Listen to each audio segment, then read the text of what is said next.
Boa noite, quarta-feira, dia 11 de novembro de 2020. Estamos começando mais uma live do projeto Em Preto e Branco. Uma live aí depois de um hiato de 2 semanas, onde, por alguns problemas técnicos e questões de agenda, a gente não conseguiu voltar. A gente não conseguiu colocar no ar a nossa live, mas estamos voltando hoje, né? Até foi bom para ver que o pessoal ficou com saudades, o pessoal sentiu falta de ver os nossos rostinhos, né, Mário, no Facebook, na quarta-feira. Então, retornamos hoje, né? Um pouquinho de atraso, às 8h13, 22 graus na nossa primavera, tempo agradabilíssimo para quem está em Porto Alegre, não sei como é que está nas outras cidades aí dos nossos convidados. Mas, enfim, o pessoal está começando a entrar agora, aos pouquinhos. Então, começar dando boa noite para o meu amigo Mário. Boa noite, Mário. Beleza? Boa noite, Humberto. Boa noite, Humberto. Boa noite a todos os internautas que nos acompanham nessa noite de quarta-feira. Mais uma quarta-feira, então, rolando a nossa live tradicional. Nós já estávamos, como o Humberto falou, há em torno de 2 semanas sem fazer as nossas lives tradicionais das quartas-feiras. Lembrando que essas lives já há algum tempo, acho que em torno mais ou menos aí já de quase um mês, trocou o horário. Antes era às 21 horas, agora passou a ser a partir das 20 horas. E estamos trazendo agora um tema nessa live que é sobre a rádio e a TV no Brasil. E para nos brindar com essa troca de ideias, essa socialização de conhecimentos, nós estamos aqui com o Emir da Silva, Bruno Teixeira e André Black. Um time de peso, de pessoas, de profissionais da área da comunicação social e que vão trazer aqui o seu olhar, o seu espectro, o seu prisma sobre esse assunto que é muito amplo, mas eu acho que é importante, de uma forma muito singular, cada um trazer um pouco a sua experiência, a sua forma de ver hoje, né, essa pauta, né, da rádio e o Brasil, a rádio e a TV no Brasil. Mas antes disso, e antes até de dar boa noite para os nossos convidados, eu gostaria de ler um pequeno texto de introdução para nos ajudar a começar a refletir sobre o assunto. A televisão no Brasil. No Brasil, a televisão nasceu às 16 horas do dia 18 de setembro de 1950, nos estúdios precariamente instalados no Palácio do Rádio, em São Paulo, quando o jornalista Assis Chateaubriand acionou as chaves e colocaram no ar a TV Tupi Difusora, inicialmente canal 3, posteriormente canal 4. 4 meses depois, a televisão chegou oficialmente ao Rio de Janeiro.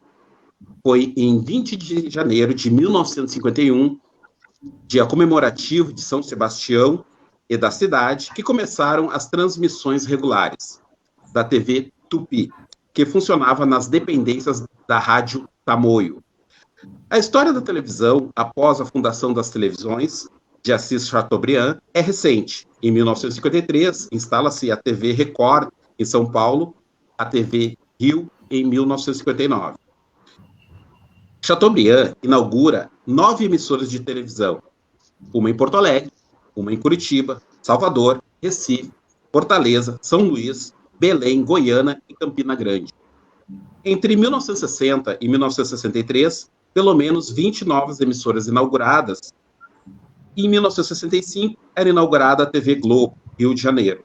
Em 1967, a TV Bandeirantes, São Paulo. E em 1976, a TVS. E em 1983, a TV Manchete. Constituídas em redes, por força da legislação, com no máximo 5 emissoras de propriedade de seus titulares, e as restantes pertencentes a proprietários independentes, a Globo, Bandeirantes, SBT e Rede Record operam em escala nacional. Era o início do sistema de afiliação de emissoras independentes às redes nacionais, fortes emissoras regionais, sendo o exemplo mais notável a Rede Brasil Sul de Comunicações, com emissoras no Rio Grande do Sul e Santa Catarina. As televisões estaduais e universitárias surgiram mais tarde em canal reservado, prestando serviços na área de cultura e educação. A televisão foi o primeiro impacto que o rádio sofreu, obrigando-o a adotar uma série de providências, pois os grandes nomes e artistas que engrandeciam o rádio com novelas, shows, teatros, grandes noticiários, que faziam dele o grande meio de divulgação, foram para a televisão, bem como a verba dos grandes anunciantes. Sobrava o rádio, especialmente em ondas médias, buscar novas alternativas. Ao mesmo tempo, surgiram os discos gravados, inicialmente em 78 rotações, e, aos poucos, os long plays, hoje CDs e outros. O rádio passou a tocar os discos, fazer programas musicais e de notícias, sem necessitar dos grandes astros que tinham ido para a televisão. Surgiram também, nesta época, os gravadores e muita coisa passou a ser gravada em fita. Boa noite, Emir. Boa noite, Bruno. Boa noite, André Black. Boa noite. Boa noite, Mário Dutra Júnior, meu irmão Humberto, estou conhecendo agora. O André Black é meu irmão de todos os dias, quando ele dá aquele bom dia nas redes sociais. E o Bruno agora, eu acompanho lá no Chamada Geral, ele não sabe, mas sempre quando eu ouço o Bruno e a voz do Bruno, é muito bom vê-los depois de 5 anos, né? 5 anos daquele nosso curso de aperfeiçoamento. Então, uma boa noite aí para todos. E para as pessoas que estão nos assistindo. André. Tem que ser eu, que não pode ser o Bruno. Boa noite aí. É por ordem alfabética. Então era eu primeiro, pô.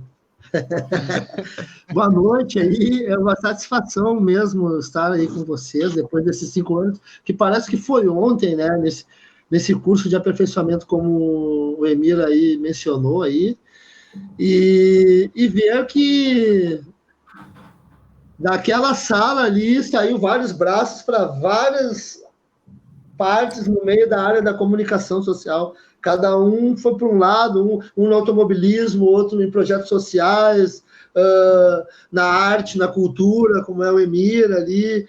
Então, é muito bom, velho. Para ficar melhor, só o ano que vem, dia 31 de outubro, 51 anos do André Black aqui, vocês todos aqui, que eu não pude fazer festa de 50 anos esse ano, né?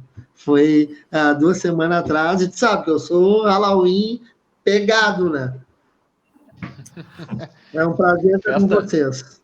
Festa de 51 anos do André em Santa Cruz, em outubro. É Santa Cruz, Caramba. Né? Santa Cruz, eu lembro. Se vocês não acertarem, vão sair tudo casados daqui.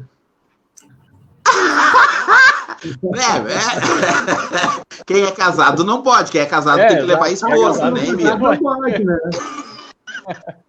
Só eu vou, então. Não, todos fala, Bruno, vir, né? Fala, Bruno. Não pode ser casado, só tu vai ser casado daqui, os outros já vão vir. Já vão vir casados, as patroas, na elegância, os patrão. Então, estamos lá, estamos todo mundo junto. Halloween, já vai pensando no teu modelito, né? Só não vai vir de baiana ainda, meu. Fala, Bruno. Boa noite para todo mundo. Satisfação estar com vocês aqui. Todo mundo, né, depois de quase 5 anos, aí, um pouquinho mais de 5 anos até, quase 6. E para falar um pouco sobre essa paixão que a gente tem de comunicação, de rádio, de TV, né, que é algo que nos une. Uma boa noite para todo mundo. É uma cachaça.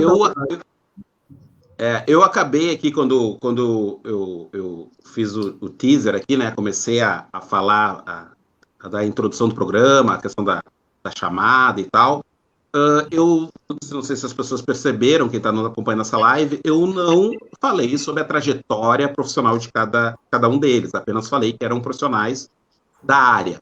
Eu gosto, muitas vezes, de deixar para o próprio convidado falar um pouquinho, e ele falar um pouquinho e se apresentar para quem a gente está fazendo essa interlocução, né? Para quem está nos assistindo pela internet, e muitas vezes cada um de nós temos uma maneira muito própria de traçar e de falar sobre a nossa trajetória profissional. Eu vou falar por mim mesmo, né, porque vou seguir aquele ditado, né, quem manda tem que dar exemplo, né, quem fala aquela coisa toda. A minha trajetória se deu com experiência buscando a formação, né, em locução, na formação de rádio e também, até porque, para quem não sabe, a formação de rádio tem várias habilitações. Eu me habilitei em locução e me habilitei também em produção, né? E aí tive a oportunidade de desenvolver meu trabalho nessas habilitações que eu tenho na Rádio Cultural FM de Torres, da qual eu comecei meu trabalho lá em 2015, logo após o término do curso, e permaneci, né, na rádio, na verdade, permaneço na rádio, mas eu estou afastado em decorrência desse novo projeto que eu estou aqui desenvolvendo, né, e agora, em decorrência, não sei se todos estão sabendo, alguns de vocês sim, em decorrência do falecimento do diretor da rádio, algumas coisas necessariamente mudaram e sabe que caminho vai ser tomado e tal. Mas esses 5 anos que eu estive trabalhando na Rádio Cultural FM de Torres, eu produzi programas, produzi comentários, tive um programa próprio, né, aos sábados, começou como projeto piloto, logo ao término do meu curso de produção, e aí, depois esse projeto piloto, ele se ampliou e se permaneceu com vários, ao longo do período desses 5 anos, foram vários apoiadores, vários apoiadores, e para engrandecer um dos meus programas, eu tive como convidado o próprio Emir, que esteve lá na rádio, dando uma entrevista para nós e tal, e sempre na medida do possível. Depois ele fechou uma parceria conosco como comentarista, né, eu acho que o Emir ficou nos últimos 2 anos, acho, nos últimos 2 anos lá conosco também, e a apostilha do Humberto, e foi isso, né, e agora eu vou passar a palavra para o André, já que ele reivindicou que deveria ter sido o primeiro. Vai, André, fala um pouquinho, te apresenta um pouquinho para o público aí, falando da tua experiência profissional aí. Após o curso, né, que a gente se conheceu, né? Durante, eu tenho um amigo, um irmão, assim, que inclusive é o candidato a prefeito aqui de Santa Cruz do Sul, que ele tinha uma casa noturna, que era uma das melhores da cidade, da região aqui. Então, a gente tinha que gravar uns comerciais, e a paixão veio dali. A gente gravava uns comerciais na Atlântida e rodava sobre a festa, o line-up da festa, o que ia acontecer, não. E aí, depois disso, eu fiquei assessor da secretária de turismo por 5 anos, 4 anos, eu fui da coordenação de eventos do município, e fazia aquele receptivo para as pessoas do automobilismo que vinham para a cidade, ou alguém da parte cultural, Enarte. Eu estava sempre fazendo recepção, aquele lado receptivo, receber as pessoas, enfim. E como eu comecei a gostar de automobilismo, entender, ir no autódromo, já tenho amigos pilotos renomados aí daqui de Santa Cruz, que aqui é uma escola de pilotos, daqui sai para vários lugares, uns pilotos bem bons daqui. E aí o diretor da rádio, eu peguei e comecei, vou ter que dar essa informação para dizer pelo menos o que acontece lá, como é que a gente faz? Como eu já falava na rádio, eu disse, vou pedir para o cara lá. Daí você sabe que não dá para sair falando na rádio, assim, só querer sair falando, né? E aí o negócio, teve uma Stock Car que deu muita mídia, eu falei demais, todo mundo gostou. Daí o diretor da rádio me chamou assim, a partir de hoje, tu só fala com o curso do rádio na rádio. Eu disse, tá, beleza. Estou indo para Porto Alegre morar lá, então. Como assim? Não, estou indo, vou morar lá o período que eu precisava morar lá. Daí já vou fazer novos amigos e vou fazer o que eu estou afim, é isso que eu quero fazer. E aí a ideia não era ficar dentro de um estúdio, entendeu? A minha ideia sempre, quando eu fiz rádio, a minha ideia é até passar pelo estúdio. Uma breve passada, sabe? Mas a minha ideia é ir até até a notícia, ou até o acontecimento, o fato, e passar para as pessoas. Isso que eu gosto, de estar no local e na hora. Isso que eu gosto, entendeu? E programa de estúdio eu também curto, mas o meu forte é ir lá, por exemplo, tá dentro da pista, na hora da largada, ali, falar com o pole position, o que está acontecendo, daí já manda um boletim para a rádio. Essa coisa é mais real no rádio. E o rádio não vai acabar nunca, vocês sabem disso, né? Pode acabar tudo que é coisa, mas o rádio nunca vai acabar. Fala o nome do veículo que tu tá hoje, então. Grupo Gazeta de Comunicações de Santa Cruz do Sul. São 3 rádios FMs, um portal de notícias, que eu acho que vocês já acessaram também, não, né? Que negadinha, não acessaram ainda, né? Gás? Não é o Gás? Portal Gás de Santa Cruz do Sul. Ali tem umas entrevistas quando eu comecei também. É legal, agora a gente vai procurar o que cada um vinha fazendo, que tem uns que a gente acompanha, que nem o Mário, o Emir, a gente vê umas coisas, o Bruno, agora eu comecei a ver, assim, de vez em quando ele aparece, que o Bruno é estrela, é popstar, né, mano? Tá ligado? Não, o Bruno é o mais xarope. O cara mais xarope. As 7 caras do Dr. Lau, né? O cara é popstar. Eu louco pra dizer assim, quando eu vi ele na CBN, louco pra dizer, me dá um oi, manda um oi pra mim. Pô, ia mandar assim, era só comentar. Uma menina que eu falo também, aquela que era da hora da Venenosa, lembra que era da nossa aula? Mônica.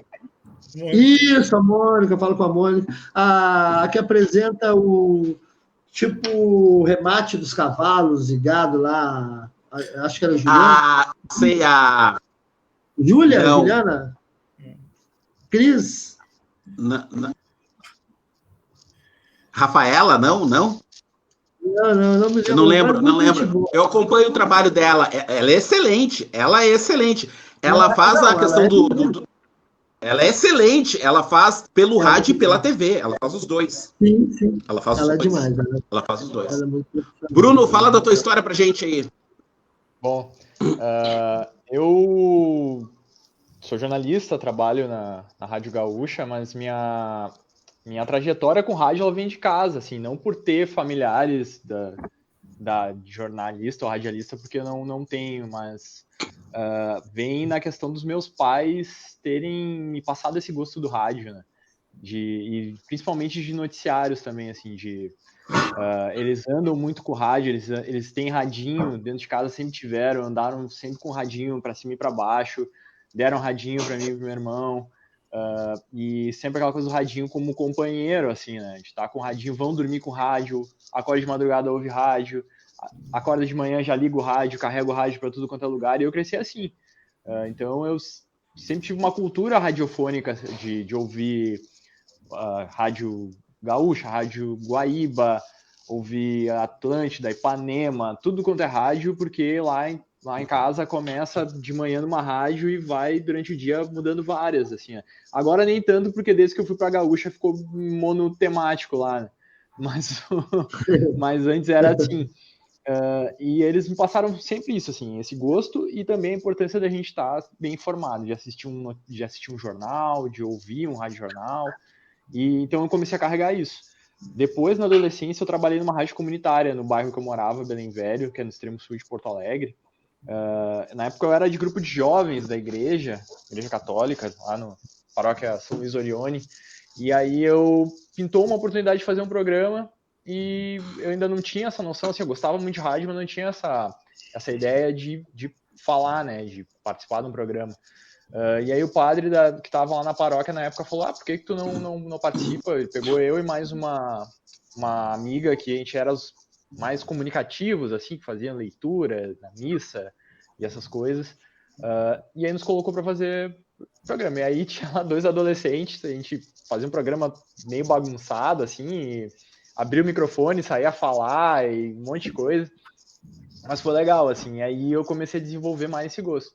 Aí, depois de uns anos, decidi fazer jornalismo, aí batalhei, consegui passar na URGS depois na segunda tentativa, e aí começou a trajetória, assim, valer mesmo no sentido de vivenciar isso, né? E aí tive contato com o laboratório de TV lá dentro, depois trabalhei em assessoria de imprensa, trabalhei no Jornal do Comércio, aí em 2016, eu entrei em 2012 na faculdade. 2016, já quase no final, assim, faltando um ano para eu terminar. Foi que, assim, realmente, cara, aí eu entrei... parceiro pra ti. Aí eu entrei na Gaúcha como estagiário. Depois de um ano eu fui contratado, me formei, aí comecei a trabalhar na CBN, na Gaúcha. E depois, no outro ano, com a saída da Sara Bodovski, que era a pessoa que eu produzia na CBN, eu acabei indo para Ancoragem lá. Aí fiquei quase um ano, e aí voltei para a Gaúcha, e aí me dividi nesse trabalho de reportagem, produção. Hoje eu atuo como produtor, quer dizer, eu, chamado geral, agora participo do Timeline, do Atualidade, do Gaúcha Mais durante a tarde. É um trabalho bem... de bastante envolvimento, assim, com o trabalho de produção e de fazer todo o bastidor dos programas para botar os programas no ar, né? E principalmente agora, nessa época de pandemia, também estando lá e alguns colegas em casa, né? Então tem mais isso, assim, da gente segurar a rádio e fazer esse canal de quem está em casa com o que está lá e com quem está ouvindo também, né? Para manter a programação. E aí foi lá que eu aprendi a fazer rádio mesmo, no sentido de passar por muitos lugares, né? Passar por muitas funções. Então, essa é um pouquinho da minha trajetória, assim, em relação a isso. Eu falo mais do rádio, porque o rádio é a minha grande paixão, né? Tenho podcast e tudo mais que eu posso falar depois, mas rádio, para mim, é o principal. Legal. Foi lá que virou papo. Eu já nasci Popstar, aí lá me descobriram, né? Foi isso. Pode crer.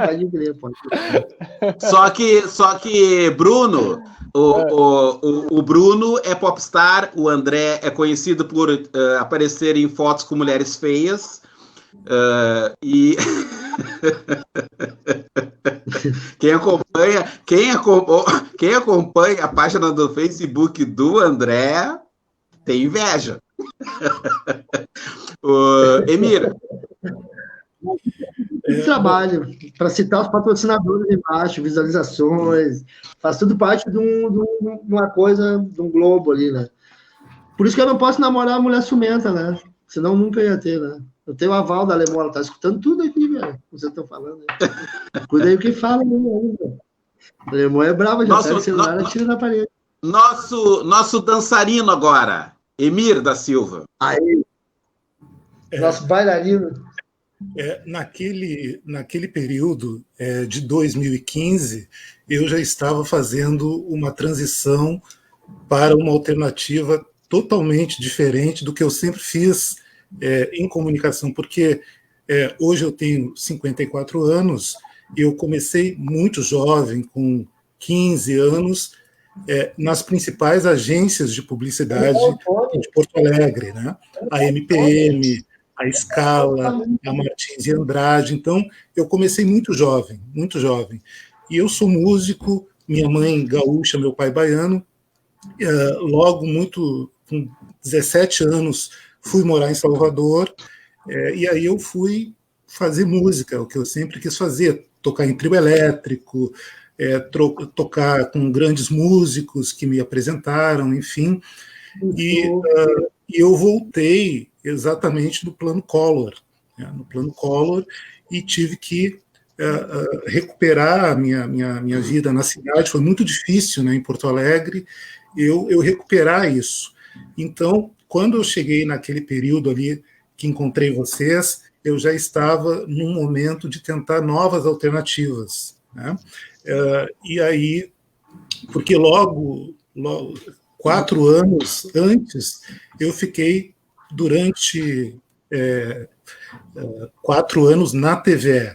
Na TVE eu já estava saindo do país, nós já estávamos praticamente morando em outro país, quando eu fui convidado ali para trabalhar na TVE. E a TVE foi uma grande experiência, porque era uma coisa que eu perguntei na época se eu teria condições de tocar alguns projetos, e a direção da TVE, na época, muito, muito aberta, e nós conseguimos realizar muitas coisas lá, né?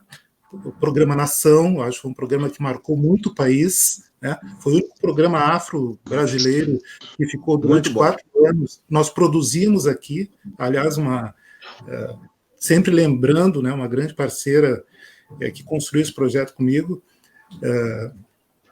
a Vera Cardoso, e ali eu comecei a perceber que era possível, né? Nós resgatamos o hip-hop, cultura de rua, né? Porque nós já tínhamos lá no governo Olívio articulado aquele hip-hop sul, que foi o primeiro hip-hop, depois o carnaval, né? Encontros do samba, e ali eu comecei a perceber que era possível. Então, quando eu encontrei essa turma, para mim foi muito legal, porque eu sou um cara de conhecer novas pessoas, me relacionar com todas as gerações. Então, ali me deu uma grande energia conhecer vocês, porque logo em seguida, de lá para cá, eu consegui articular o que eu percebi na minha experiência que é possível. É uma comunicação alternativa, uma comunicação que a gente possa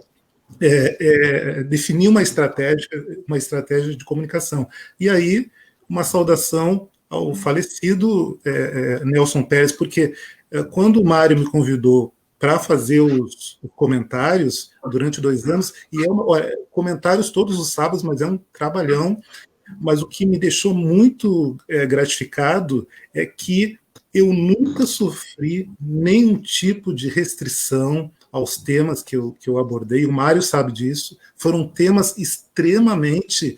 Olha, quem me conhece sabe, eu sou um dirigente do Movimento Negro Unificado, não fico com papas na língua. Em nenhum momento, nem o Mário, nem o Nelson me restringiram a qualquer tipo nem um toque sequer, e eu sabia que eu estava falando sobre coisas pesadas. E esse projeto agora, que é um projeto muito da minha experiência, que é a imprensa pan-africana, que retrata muito isso, né? Retrata questões que são aí da nossa convivência, né? Das relações raciais no país, a coisa da falta de inclusão racial. Então, quando eu vejo o André Black todo dia ali fazendo o seu trabalho, dando bom dia, ouço o Bruno, o Mário, nossa, meu irmão, a gente está sempre todo dia, né? O Mário é todo dia nós conversando e trocando os nossos sonhos e os nossos problemas diariamente, agora conhecendo o Humberto. Isso é muito gratificante estar aqui com vocês, né? E lá se foram meia década, né? 5 anos. Então, estou aqui muito, muito feliz, muito satisfeito em revê-los. O Humberto não é convidado nem entrevistado, mas eu acho importante, Humberto, tu falar um pouquinho para contribuir também, para que às vezes tem pessoas que estão assistindo pela primeira vez a live, né? E saber também um pouquinho da tua trajetória e tal, e para tu dividir um pouco conosco. Eu sou jornalista formado pela PUC, me formei em 98, né? É legal isso aí que o Emir estava falando aí, de ver o pessoal, de poder ver em canais, né, pessoas que fizeram curso com ele, e é legal, assim, eu ver até hoje, assim, pessoas que foram meus colegas de faculdade.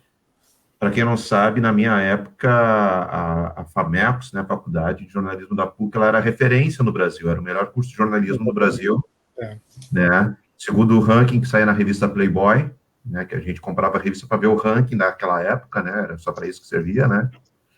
E o jornalismo da PUC era referência, né, naquela época. E dali da PUC, na minha época ali, saiu jornalistas para grandes veículos aí nacionais, né? Uma das minhas colegas, a Patrícia Poeta, foi uma das minhas colegas de faculdade. Então só isso já ver, foi uma época bem bacana, assim.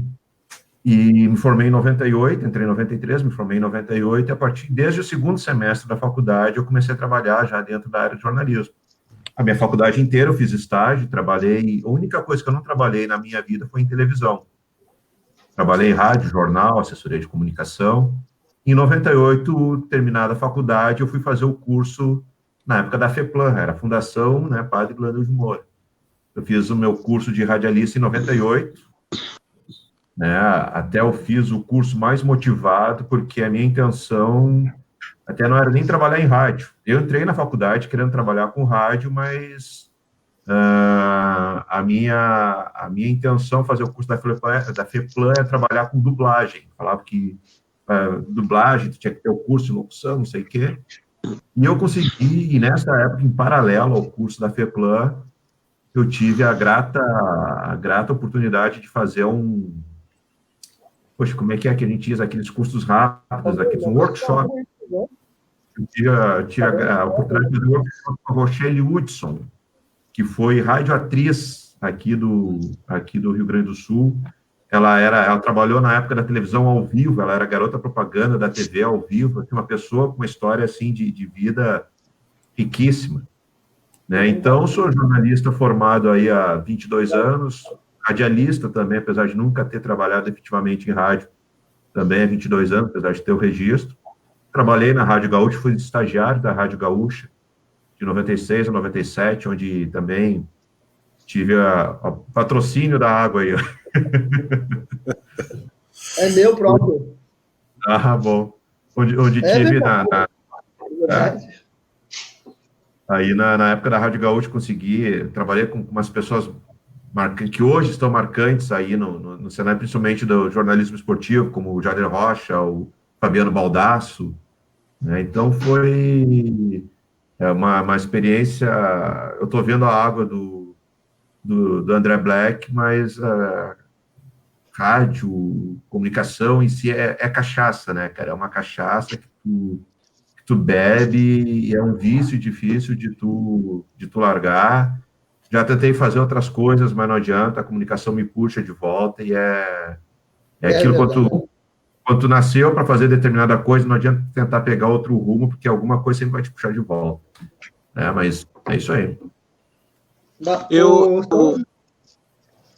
Pode falar. Só um adendo que eu não falei, já que todo mundo falou, é que eu falo tanta coisa que eu acabo me atrapalhando, né, meu? Parada é a seguinte, a minha influência no rádio, já que todos têm aí uma influência no rádio, eu me espelhava muito no Regis Rezende, da Globo aí, entendeu? Ele era de Cachoeira, meu amigo pessoal de infância aqui, e o Ico Thomas de Venâncio, por ser cidade próxima, o Ico é meu amigo pessoal. Então eu gostava muito do estilo dele no rádio, natural com as coisas. Então você foi uma das coisas que me incentivou. A Galiza é daqui de Santa Cruz, Paulo Brito é daqui, Fran Rabuski é daqui. Então tem umas pessoas boas que saíram aqui. Então, mas o Regis era uma coisa assim de outro mundo. Ele gostava de fazer uma historinha num comercial de rádio, entendeu? Fazer uma historinha, o cara foi lá, comprou, não gostou, saiu pulando no pé, assim. Então, só para deixar assim para finalizar também porque eu gostava de rádio. E como ele falou, minha família acorda com rádio. Sabe quando tem música de bandinha alemã, daí dá uma discórdia, né? Uns gostam, outros não gostam, entendeu? E aí é diferente. Mas como a gente é acostumado aqui, passa batido. O André falou, o Ico Thomas foi meu colega no curso da FEPLAN. Foi meu colega, a gente fez o curso da FEPLAN junto naquela época. Meu irmão de infância. Acho que ele era, na época, eu acho que ele era acho que ele estava na Pop Rock, acho que ele era da Van Móvel, da Pop Rock, era uma coisa assim. Ele andava até com a Van Móvel da Pop Rock, isso mesmo. E o bacana de falar do Regis Rezende, que nem sei onde é que ele anda hoje, mas o Regis Rezende foi o cara que mudou a forma de fazer reportagem na televisão, né? Exatamente. A forma como ele começou a tratar as pautas esportivas da PIT Corinthians, da Cal Corinthians, aí em Santa Cruz do Sul, né? Foi depois começou aqui na RBS, depois virou tipo um padrão Globo de reportagem, né? Então, o Regis Rezende aí desbravou uma nova forma de fazer reportagem. E era bem bacana, porque era um cara extremamente criativo, né? Então ele criava ele conseguia produzir umas pautas muito bacanas. E com ele eu conhecia aquela Rafa toda, Porã, o Kifornari, pô, meu guru, meu professor, Fábio Pagliuca, já ouviu falar? Da Atlântida. Esse me ajudava, essas primeiras entradas no ar, meio nervoso, ele dizia, dava uns toques assim, mais profissionais das coisas. E aí vai perdendo o medo, né? As primeiras entradas no ar, vou falar para tantas mil pessoas, cara. Agora tu fala de olho fechado, onde tu tiver, é muito gostoso, como tu fala, matar, né? Já que o papo está indo de uma maneira bem natural, da gente fazer pequenas referências. É uma cachaça e o cara vai fazer 51 ano que vem, né, cara? Então já juntou tudo. Né? Já que o papo está indo tão descontraídamente, e para fazer justiça, já que vocês estão citando algumas referências, eu acho que é importante, vou seguir nessa linha aí, depois o Bruno, o Emir, falar das nossas influências e de quem a gente conheceu e de quem a gente conviveu, pelo menos, teve um certo tipo de proximidade. Eu tive o prazer de trabalhar a convite, né? Eu fui convidado a trabalhar na Rádio Cultural FM lá de Torres, pelo próprio diretor da rádio, né? Pelo coordenador da rádio, que veio a falecer agora, acho que foi mês passado, ele faleceu mês passado de Covid, e ele era a voz do balonismo de Torres. Na verdade, a voz do balonismo no Brasil, porque Torres é onde tem o Campeonato Internacional de Balonismo no Brasil, é a capital do balonismo no Brasil, e ele era a voz do balonismo, fato que está toda uma discussão em Torres sobre de como fazer uma justa homenagem a ele, vendo a possibilidade de dar nome a esse evento, incluindo o nome dele, ou incluir o nome dele no nome de algum pavilhão lá do Parque do Balonismo, lá de Torres, que está muito bonito, e vai ser reinaugurado agora. E era um cara que tinha uma formação muito densa na área de rádio, ele trabalhava desde a década de 70 com rádio, era algo muito visceral, né? E, ao mesmo tempo, concomitante, eu trabalhei com o Lauro Santos, que trabalhou muitos anos na RBS, filho do saudoso Cândido Norberto, né, que foi diretor da TVE, né, acho que, se eu não me engano, acho que um dos primeiros diretores da TVE.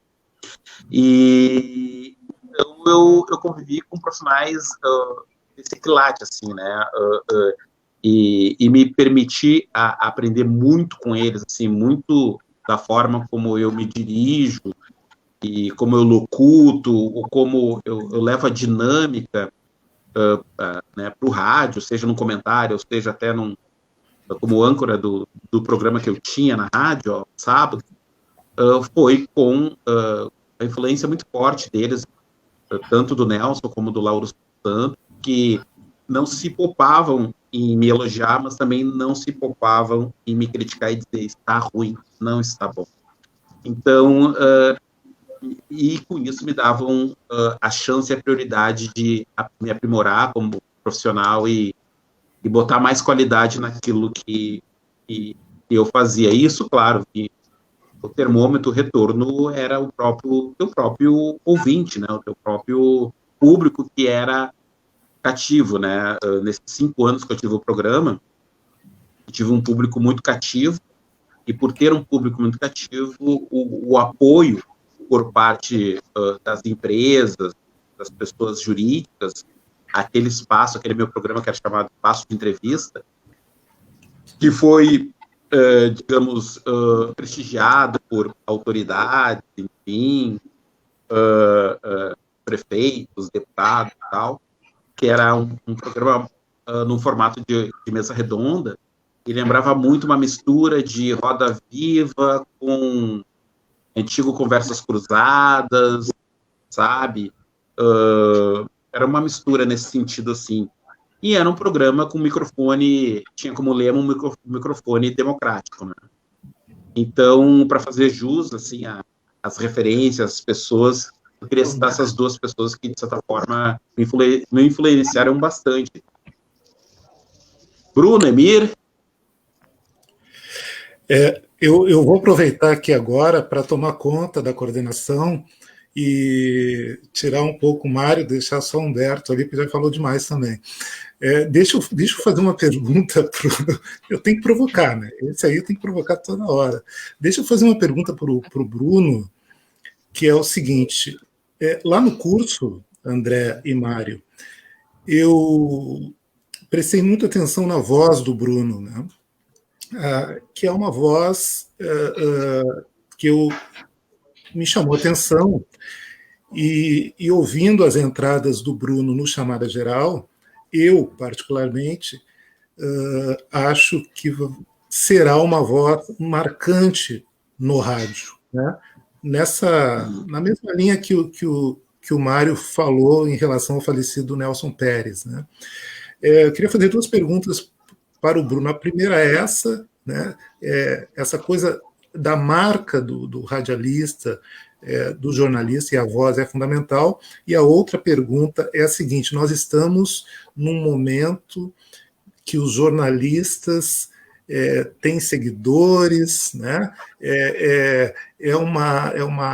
Existe uma certa disputa, né, de quem consegue dialogar mais, né, e ter mais adeptos e tudo mais.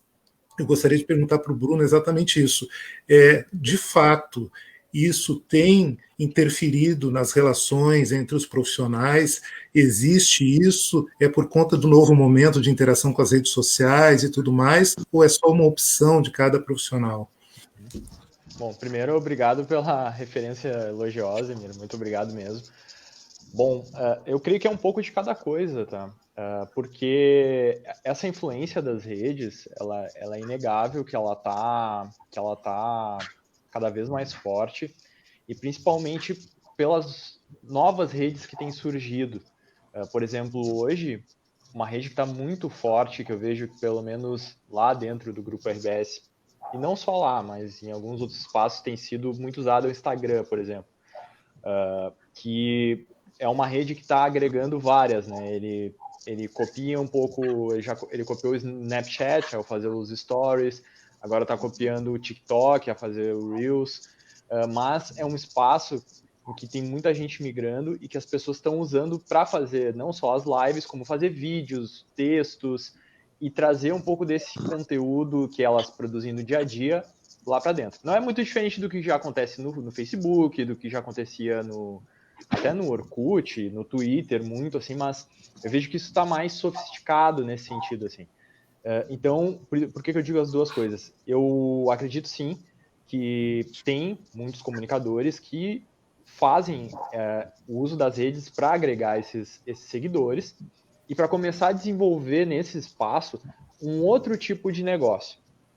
Pode ser um negócio atrelado ao negócio principal deles, digamos, que é o jornalismo, o radialismo, a comunicação em si, nesses formatos mais conhecidos, né? Ou esse trabalho de influencer mesmo que a gente tem visto hoje em dia, porque hoje tem muita gente que está investindo direto nisso, né? De ser um influencer, de se comunicar através das redes sociais, ser um comunicador de redes sociais. Então, tem algumas pessoas que eu observo que estão pegando esse nicho para fazer um outro negócio. E aí eu vejo que depende muito também da empresa na qual elas trabalham, no sentido da liberdade que essas pessoas têm para produzir conteúdos, para ganhar dinheiro fora do lugar onde elas estão com esses conteúdos, ou que elas vão ter que trabalhar conciliar as duas coisas. Então, de novo, né, as duas coisas por quê? Porque tem gente que está fazendo esse movimento como se fosse algo por fora, uma segunda via profissional, e outros que estão integrando isso. Aí a questão da vaidade. Bom, acredito que você pode ter, porque comunicador um pouco, todo comunicador é um pouco pavão, né? Quem vai para frente de um microfone, abre o microfone e fala, gosta de estar na latinha, né? Gosta de aparecer. Então, acho que isso está sempre em jogo, essa questão da vaidade. E creio que em alguns meios onde essa questão ela está mais fomentada de número de seguidor, de tu fazer publi, né? Fazer publicidade com as tuas redes, isso acho que pode influenciar mais. Em outros, não.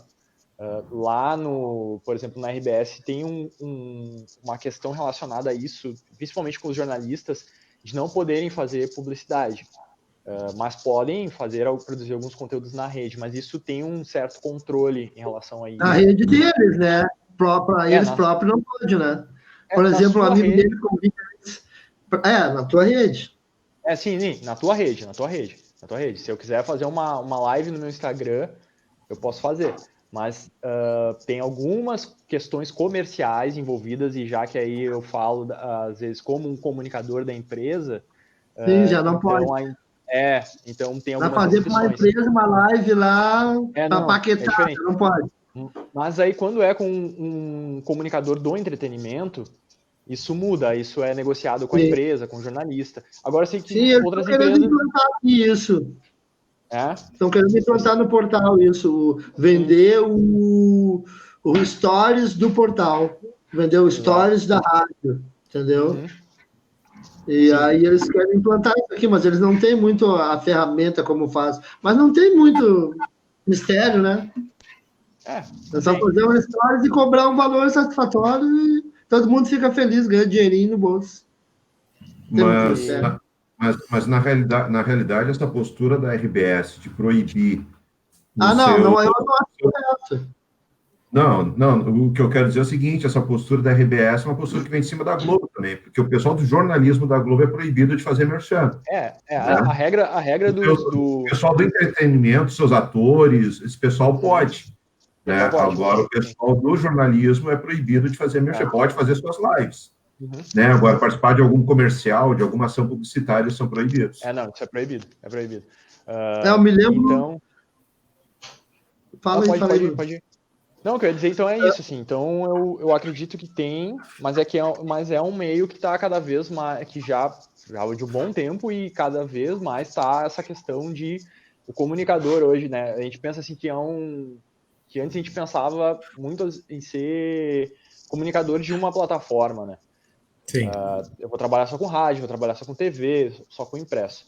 Aí, quando vieram as redes sociais e a internet começou a estar mais presente nas casas, já começou a ter essa história do comunicador multimídia. Sim. E agora eu vejo, aí é uma leitura minha, muito mais presente essa questão do comunicador atuando também como um influencer desse que já nasce na rede social, né? Já se cria ali como um youtuber, como Instagramer, atuando dessa forma, atuando nos dois, produzindo um conteúdo nesses meios, e um conteúdo que não necessariamente seja o mesmo, mas que converse, né, que chame de um para o outro. Sabe, o que me preocupa agora, pegando esse teu final aí, o que me preocupa hoje não é o comunicador trabalhando como influencer, mas o influencer trabalhando como comunicador, né? Porque hoje com essas redes sociais, aí qualquer piá com 19, 20 anos, aí tem 30 mil, 40 mil seguidores, começa a falar umas bobagens em rede social, começa a falar uns negócios. 10 anos a menos de idade já tem esses números de seguidores. Sim, pois é. E aí... Não sei quantos milhões de seguidores. Isso aí que acaba me preocupando, entendeu? Porque a gente que tem a preocupação de levar uma informação, né, de buscar a informação, de apresentar uma informação com qualidade, com veracidade, com ética, aí daqui a pouco vem essa gurizada, sem informação nenhuma, sem entendimento nenhum, com outros interesses joga no ventilador por trás e deturpa tudo, né? Hoje tem seguidores, né? Era bom na época que o jornalista era perseguidores, né? Porque daí tu sabia que era bom. Tinha que ir camuflado nas coisas. Não que muito seguidor não seja perseguidor também, né? Porque cada coisa... cada coisa que, nossa, olha... É isso aí também. Mas a diferença é o seguinte, naquela época, eu falo naquela época aqui porque eu sou mais velho nessa questão do que vocês aí, né? Qual mais velho? Hã? Quantos anos você tem? Não é a idade, é na correria do jornalismo. Na correria, sim. Aí nos anos 90, os perseguidores que a gente tinha, tu conhecia os caras, né? Tu sabia quem é que te perseguia. Hoje na rede tem os haters, tem os perseguidores, que é tudo perfil fake, então tu não sabe quem é que está te perseguindo. Né? Então essa é a diferença, né? A gente sabia que era... sabe também quem é que persegue ele. Como é que é? O Renato Gaúcho sabe também quem é os jornalistas que perseguem ele. O Mário, tu pode falar, viu? Não precisa ficar... Não, eu queria... O Humberto... Não devia ter dito isso. O Humberto falou ali sobre ética, né, e tal, e aí eu queria perguntar para todos vocês, responde quem quiser, quem se sentir à vontade para responder, mas vocês não acham que está faltando um pouco de ética por parte de alguns colegas nossos, alguns comunicadores radialistas, ou até de alguns colegas de quem é jornalista, né? Uma certa lealdade a uma informação de qualidade que realmente pode ser útil ao consumidor final dessa informação, porque eu vejo muito, assim, eu sou um cara que eu aprendi na própria formação lá no curso que a gente tem que... eu pulo, né? Eu vejo um jornal, quando sempre dá, eu pulo para o outro jornal e, às vezes, a mesma notícia de uma outra forma, né? Totalmente, né? Então, a questão do rádio também e tal. E aí, o que eu vejo muitas vezes, e até a Rede Pampa tem muito colocado isso seguidamente, assim, que ali um comunicado, né? Que a opinião dos comunicadores não reflete a opinião da empresa e tal, aquela coisa toda. Mas vocês não acham que... Tu sabe o que ela está falando agora, né? Tu sabe sim, mas posso concluir? Na mesma empresa... Eu vou tirar o microfone do senhor, eu vou tirar... Então não, de alguma maneira, vocês não acreditam que está ocorrendo uma profunda... Acho que não sei se foi o Humberto ou o André que falou sobre ética, mas está havendo uma ausência de ética, assim. Quando eu falo ética, gente, no sentido de comprometimento, sabe? Daquela informação de qualidade. Está faltando bastante no mundo de hoje, está faltando. Os caras te vendem por uma caixa de bergamota.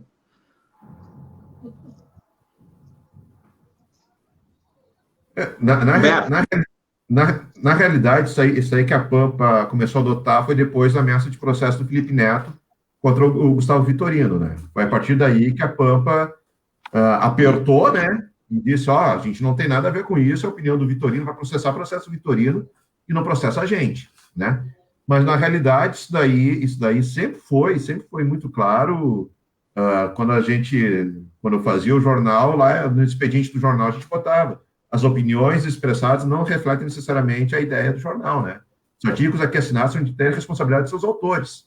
Então, o cara falou, a responsabilidade é dele. Mas hoje, o que eu vejo, realmente, falta muita ética, falta comprometimento com a verdade. Quando eu fiz a faculdade, uma das premissas do jornalismo era tu ouvir os dois lados, ou todos os lados envolvidos na notícia, e deixasse que o leitor, que o espectador, que o telespectador tirasse as conclusões deles, né? Tu não dizia o que o cara tinha que pensar. Eu falava com o André, falava com o Bruno, falava com o Emir, falava com o Mário e reproduzia aquilo ali. Aí o leitor que decidia quem era o culpado, quem era o inocente. Hoje não. Hoje não tem mais profissionais. Hoje tem militantes, né, dentro de redações, onde o que está prevalecendo é o interesse político, o interesse ideológico dele que ele coloca acima de tudo. E não é o correto, não é o certo. Agora, eu vou fazer um comentário bem rápido, só para subsidiar o debate, e é um ponto de vista meu, né? Sobre a responsabilidade dos comunicadores, aí eu vou dizer os comunicadores negros e negras vinculados à luta social, outros que são vinculados à defesa do Estado democrático de direito, Está aqui o Humberto conosco num projeto que é um projeto que tem essa coisa da temática racial. Esse campo de profissionais, eu tenho dito isso no Brasil todo. Em primeiro lugar, eu que sou uma pessoa que a minha vida toda foi dedicada ao movimento negro unificado, eu notei, vou falar aqui diretamente para o Bruno, que é o mais jovem, o seguinte, que nós, né, ativistas, independente de organização, nós tivemos a competência, mesmo fora desses grandes monopólios, de pautar o Brasil, né? Vejam o que é a pauta racial no Brasil. Não vou nem falar do mundo, porque todos vocês estão acompanhando. Só que há 20 anos atrás, 25, as instituições do Estado, né, não tratavam desse tema, né? Hoje é a sociedade, é a grande mídia, é um tema diário, né? Qualquer fato que aconteça, há uma reação. Existem políticas públicas, né, no poder governamental, lá, legislativo, executivo, até o judiciário e tal. Bom, só que isso foi uma capacidade nossa de, numa situação de total ostracismo como comunicadores, pautar a sociedade brasileira. Só que agora, vocês acompanharam, houve aqui a celebração de 70 anos da TV aberta, né? E daqui a 30 anos será um século de TV que a gente não sabe que tipo de TV e que tipo de rádio e tal. Só que esses 30 anos que restam são 30 anos que apontam situações extremamente graves na humanidade, né? As questões ambientais, a questão, inclusive, da diminuição da população brasileira. Existem índices em função de envelhecimento, de problemas crônicos de doença e tudo mais. Então, nesse contexto de análise de uma postura ética que o Mário colocou, e que realmente, olha, eu vou falar uma coisa séria para vocês, tem programas em rádio, eu não vou citar, mas é um absurdo o que esses profissionais falam, e aí Humberto tem toda razão, falam no ar. Eu não sei como essas emissoras permitem que os profissionais façam comentários que são assim inadmissíveis. Tal. E aí eu queria perguntar para vocês, exatamente nessa própria linha que o Mário e que o Humberto colocaram, qual a nossa responsabilidade enquanto comunicadores, ou estando nessas empresas, ou fazendo trabalho alternativo e tudo mais, e para concluir, já perguntar para o Mário qual é o projeto ali para a nossa Cultural FM. Eu não vou perguntar para o André Black quanto ele ganha, né? E que ele fica todos os dias em cada grande empresa, não sei se além do salário alto, se tem roupas, aquelas malas maravilhosas, mas isso, se o André puder responder. Garoto propaganda! Cara, eu vou te dizer que quando a gente faz nesse mundo de hoje, como a gente está vivendo essa pandemia aí, tipo assim, o dinheiro mesmo está meio sumido em relação a isso. Tem muita permuta, entendeu? Quando tem produtos, que nem ali a Dom Juan, por exemplo, que eu sei que tu adora aquelas roupas, né, Negão? Mário, tu gosta daquelas roupas da elegância, aquela Martinha, aquela loja ali até a tua cara. Quando eu vou lá, eu me lembro do Mário, né, cara? E aí... Guarda uma camisa para mim aí. Eles vêm lá, tu leva esse casaco? Eu disse, cara, fica horrível, eu não vou nem usar isso aqui nunca. Daí, e as roupas não são umas roupinhas assim simples, elas são um preço um pouco mais alto. Daí eles me deram um casaco, vou te dizer, um blazer lá que eu coloquei, que eu fiquei muito diferente. A galera toda comentou, nunca usei tal do blazer. Vou usar na posse do meu prefeito, eu já disse para ele. Mas dinheiro mesmo, assim, o dinheiro gordo tá meio escasso, mas a gente sempre ganha para sobreviver, fazer as coisas que tu gosta, uma e outra viagem, jantar num restaurante com a namorada. Lobo Guará não tem. Hã? Lobo Guará não tem. Não. Nem onça. Não. Aí, mas é muito difícil, assim, como vocês estão falando, assim, fazer um tipo de trabalho desses tentar fazer cada vez melhor, como o Mário sempre fala, que a gente está sempre querendo fazer o melhor, aprender. Eu tenho uns amigos meus, por exemplo, ele é meu amigo de infância, o filho dele é da equipe Drop Dead de skateboard, o guri é um dos 10 melhores skatistas do Brasil. Então o guri já é modelo, o guri faz Instagram, o guri faz canal off, o guri tem 14 anos, 15 anos. E aí esse cara me dá muitas dicas do meu Insta, né, que eu comecei há pouco fazer essas coisas, também não... O meu lado digital não é tudo aquilo, eu gosto de postar fotos, as coisas, mas tem muitas coisas técnicas. Até, já que nós estamos falando sobre isso, a colega nossa, alguém acompanha ela, Mayara Bresolin? Sim. Vocês lembram dessa guria na aula que ela tinha medo de falar também? Vocês lembram dela, disso aí? Ela andava sempre com essa... Ela tá na RBS de Passo Fundo, né? Né? Nós temos fotos com ela. Tiramos fotos com ela. Tem a foto saldos preto, que eu fiz agora, saldos preto da aula, vou fazer. Você lembra disso? Lembra disso ou não lembra? E o Marcelo Bier falou assim: o que tu quer aí no meio? Vou até lá de Santa Cruz, ele disse. Alemão de Santa Cruz, ele me chamava, lembra? Mas gente boa, aquele professor ali, hein, cara, curtia muito ele, velho. Até tô pensando em fazer um outro curso de aperfeiçoamento, que nem o nosso Popstar ali, sabe tudo de rádio, né? Tipo aquela coisa de programação e coisa, mas hoje em dia é tudo eletrônico. A gente ainda tem, né? Tem que estar sempre se informando e aprendendo. Conhecimento, a gente vai em frente. E agora, só para deixar o papo mais descontraído, qual é a entrevista que vocês tremeram a perninha? De 5 anos para cá. Que tipo assim, é tucanado. Puta, vou entrevistar esse cara, porque sempre dá um friozinho, por mais que a gente tá... Eu vou responder essas duas perguntas, essa tua e a do Emir, que veio antes, e aí depois passo a bola para o Bruno, mas daí eu também vou querer que o Bruno, de repente, se ele for responder essas perguntas também que tu fez aí, André, essa que tu fez aí, André, que foi para todo mundo, eu quero que ele fale um pouquinho sobre a experiência dele do podcast, né, que ele comentou e tal.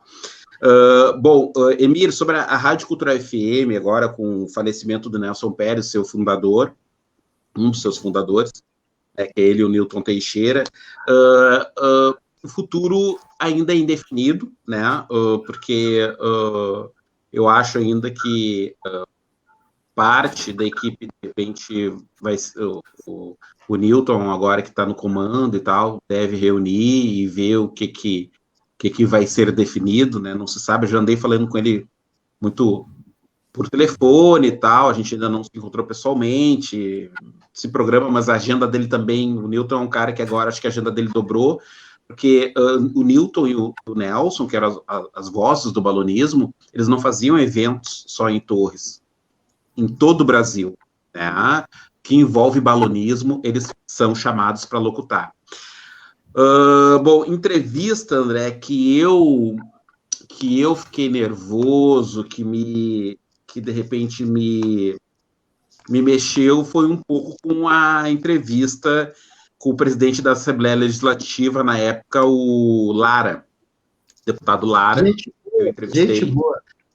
Entrevistei o deputado Lara, e essa entrevista, por que eu fiquei um pouco nervoso? Porque, como o meu programa na rádio, o espaço de entrevista era um formato mesa redonda, eu estava com representantes de várias categorias de funcionários públicos, né, da Polícia Civil, os técnicos científicos do Estado, os técnicos tributários, pessoal do Tesouro do Estado e tal, que estavam discutindo pautas que existem desde, acho que antes de eu nascer, né, e que elas vêm se somando, e existe toda uma polarização ali de posicionamento político, e de um lado, o presidente de um dos principais poderes do Estado, que é a Assembleia Legislativa, Poder Legislativo, né, do Estado do Rio Grande do Sul. Então, esse foi, digamos, uma das entrevistas, assim, que mais tive que mais me preparar, né, porque é muita informação, né, muita informação,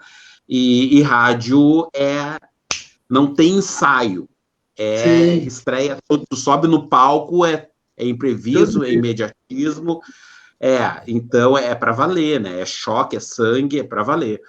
Então foi essa, mas para mim, assim, foi de grande valia, assim, foi, eu acho que, porque depois que passa, né, depois que, pô, dá tudo certo, tu, pá, sabe, te cai a ficha, assim, pô, pá, que legal e tal, e depois daí tem um feedback dos assessores de imprensa, que depois tu fica com o contato desse pessoal todo e te agradece, e tem muitos que te retornam a ligação te agradecendo, te mandam WhatsApp, tu, pô, valeu, né, quando precisar ter uma próxima. Então, para mim, foi muito interessante, assim, pela importância política que se deu.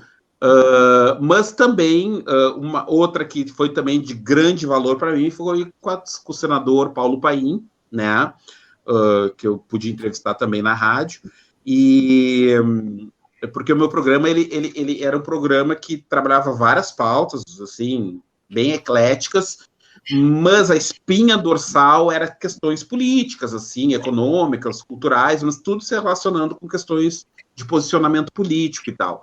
Então, eu citei essas duas figuras mais, digamos, simbólicas, como um traço, né, do trabalho que eu desenvolvi, do contorno do meu programa aos sábados. Vai, Bruno! Bom, eu tenho... Vou citar duas entrevistas que são... Não digo que eu tremi, assim, mas que tiveram alguns momentos, sim, de nervosismo, e que foram marcantes. Eu não lembro, é claro, eu estava tentando puxar na memória, assim, uma que eu tenha ficado bastante nervoso, mas enfim.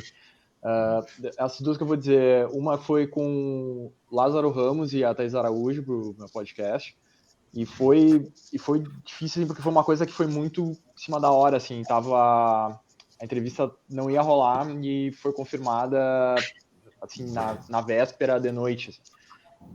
E ainda muito num processo que eles iam participar de uma entrevista na Gaúcha, eu queria entrevistar eles pro meu podcast lá, e aí eu consegui uma autorização para ir para a rádio fora de hora e fiquei esperando na porta. Eles saíram do estúdio, quando eles saíram do estúdio eu ataquei eles no corredor, tirando as pessoas da volta, assim. Puxei para dentro do estúdio e aí comecei a entrevistar. E uma outra, foi na época da CBN, uma entrevista que eu fiz com o Netinho de Paula, o cantor, e que, enfim, poderia ser uma entrevista totalmente descontraída, falando sobre a carreira dele, mas eu tinha uma questão importante, que eu pensei, se eu vou entrevistar ele, eu tenho que perguntar sobre a questão que ele teve da agressão à ex-esposa, né?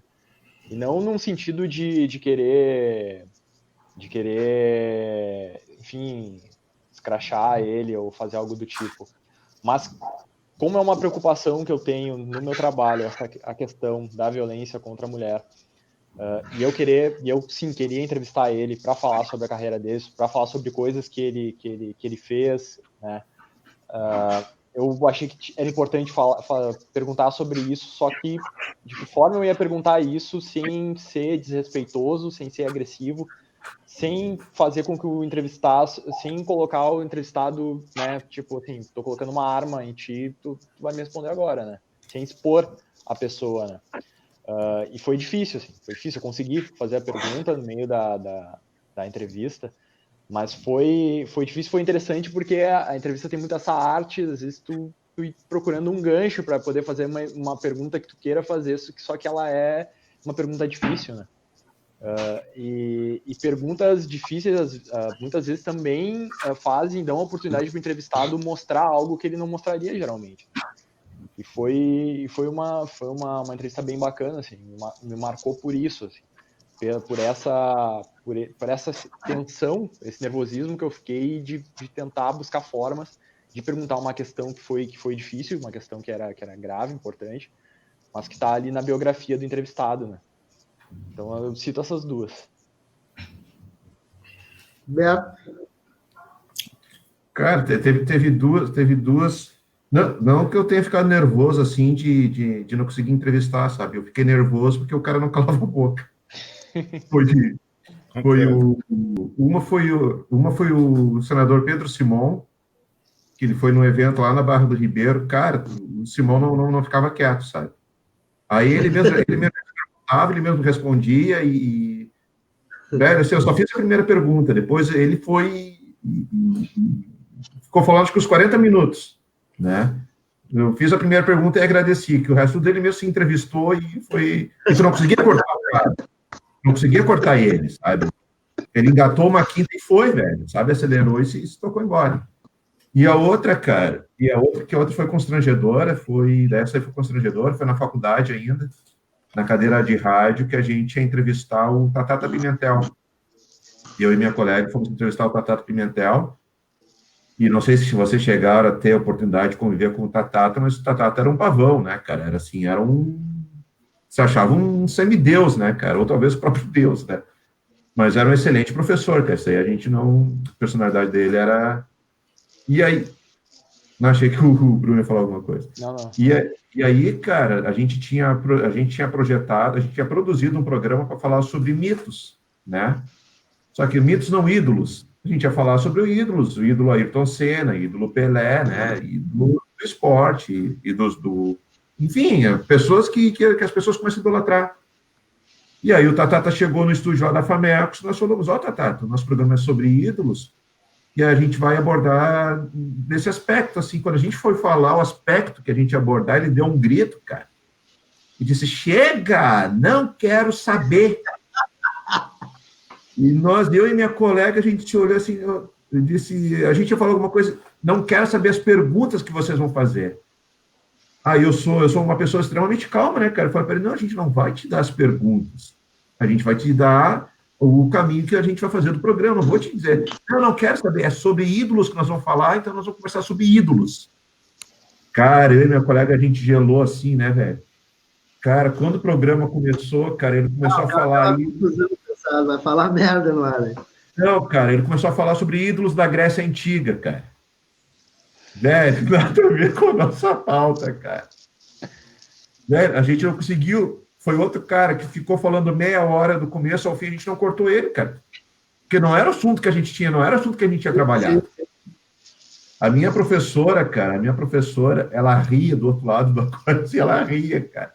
Ela saía da sala para rir, voltava. Aí, quando terminou o programa, era assim para nós, mas olha quem que vocês foram chamados para dar entrevista, né, cara? Mas depois, profissionalmente, cara, eu nunca... Profissionalmente, o legal, cara, quando tu é um repórter não conhecido, que as pessoas não te conhecem, o legal é que às vezes as pessoas falam algumas coisas perto de ti e tu capta, né? Coisas que elas conversam na informalidade ali entre elas deixam escapar alguma coisa e elas não te conhecem. Sim. Isso é o melhor de tudo. Melhor de tudo, cara. Isso daí eu consegui uma vez, quando eu trabalhava no jornal em Gravataí, num acidente que deu na ponte ali. Não existia ponte, era o acesso à ponte. Então, a gurizada bateu, morreu 5 no acidente de trânsito. E aí uma vereadora começou a confidenciar um negócio com outras pessoas que estavam perto. Ela achou que eu era... Foi o acidente? Gravataí, ali na ponte do Rio Barnabé, que não existia o acesso ainda, tinha um paredão da ponte. Bateu um carro ali em 95. E aí morreram 5 ali. E aí a vereadora começou a falar para as pessoas, eu não sabia que eu era repórter, né, cara? Aí eu me encostei do lado e fiquei ouvindo a conversa, cara. Aí tudo que ela falou ali com a pessoa foi para pauta no outro dia.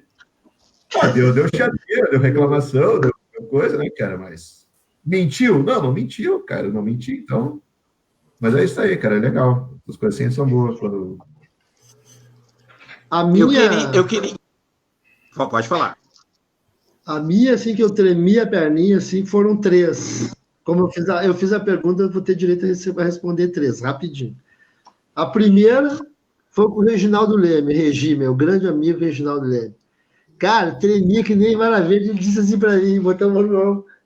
Ô, Black, relaxa, você sabe fazer de olho fechado, meu. Falou bem assim, cara, daí quebrou o gelo, sabe? É que rádio é na hora, e eu tenho uma coisa, cara, que eu não faço, que vocês todos fazem, que a gente aprendeu no curso. Dificilmente eu escrevo. Não escrevo.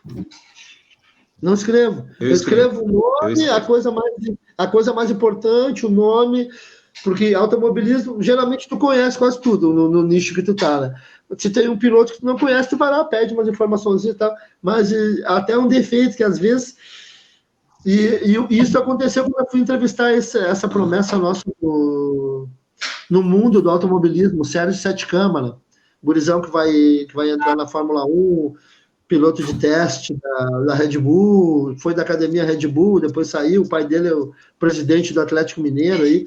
Esse guri, cara, o guri é estrela, né? Um guri fino, sabe? Um guri fino. Ô, Black, fala aí, eu tô aqui, fica paradinho na tua frente, gurizinho, bem pequeno. Cara, me deu um branco no meio da entrevista do cara, me deu um branco. Como eu não anoto, tá entendendo? Deu aqueles segundos assim. E aí eu consegui voltar, sabe? Mas foi tenso na hora, porque aquele tempo não tinha WhatsApp, era ao vivo, né? Tá ligado? Era ao vivo por telefone, né, cara? Não tinha WhatsApp gravar e depois dar, o cara edita, não? Ao vivo. Eu quero passar a bola pro Emir, mas eu queria que o Emir... Mário. Oi. Só deixa, agora falou, me lembrei de mais uma, cara. Foi uma pauta que fui cobrir quando a Daniela Seconello foi capa da Playboy, né? A Daniela Seconello foi capa da Playboy. Boa pauta. Não, cara, mas assim, ó, a pauta, o tipo de pauta com a Seconello, assim, era uma pauta que eu gostava mais de fazer sobre polícia geral, essas pautas mais de variedades eu não curtia, cara, mas era a Seconello e a gente vai ver uma exceção, né, cara? Mas o legal da pauta da Seconello, que quando ela foi capa da Playboy, teve um homem foi capa da Playboy, não foi a Seconello. A Playboy tinha uma segunda capa com um homem, que na época ela era garota propaganda da escola, não, do remédio, se não me engano, era da escola. Acho que ela era da escola que descia redondo, aí tinha um cara, um gordo, barbudo, que descia quadrado. Aí o comercial fez tanto sucesso que os dois foram capa da Playboy. Ela foi uma capa e ele foi a outra, né? E no dia que eu fui cobrir a entrevista dela no Shopping Total aqui em Porto Alegre, esse outro cara estava dentro da livraria, cara. E ninguém deu bola para ele. Aí eu vi o cara... Pô, cara, aí é aquele feeling, né, cara? De tu identificar uma pauta legal. Cara, eu fiz uma entrevista com um cara, meu, assim, ó, muito boa, cara. Assim, ó, era um cara divertido, meu, um cara legal. Cara, foi uma pauta mais legal que a pauta da Seconello. Aí o pessoal ainda comentou, meu, com a Seconello tu vai entrevistar um homem, cara. Diz, cara, mas quantos homens até hoje foram capa da Playboy, velho? Né? E, cara, assim, ó, foi uma pauta muito boa, cara. Foi uma pauta muito boa, assim, ó, que, cara, foi show de bola. Desculpa, Mário. Desculpa, doutor, eu lhe passo a palavra novamente. Não.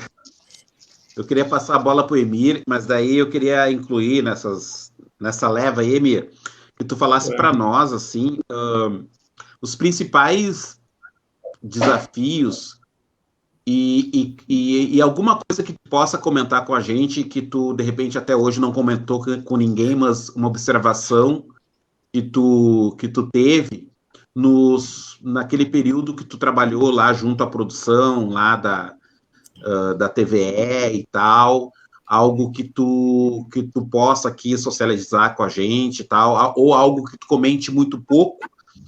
Pode ser, digamos, algo que tu elogie, ou pode ser algo que seja objeto da tua crítica, mas algo que, de certa forma, possa nos ser útil no sentido de olhar a TV pública com outros olhos, assim, para ti que teve lá dentro. E, ô, Mário, se tu me permite, só deixa eu acrescentar uma coisa nessa tua questão. Como o Emir é uma pessoa da TV, é um cara ligado à TV, que, né, já... E essa a questão da TV pública, e de ver assim, ó, como é que ele vê a TV, falou que daqui a 30 anos, a TV está completando 100 anos, o que tu acha que vai ser da TV nesses próximos 30 anos, com essa força que está vendo a internet, né, que hoje as emissoras estão produzindo cada vez mais coisas para os seus portais, né, tem canais paralelos, né, ao da TV aberta. O que tu imagina para a TV daqui nesse tempo, ainda não vou dizer nem daqui 30 anos, daqui 10 anos, né, porque a coisa é muito versátil, muito rápida. E principalmente na questão da TV pública nesses próximos 10 anos aí, tu acha que ela vai conseguir acompanhar essa evolução do ambiente virtual em paralelo?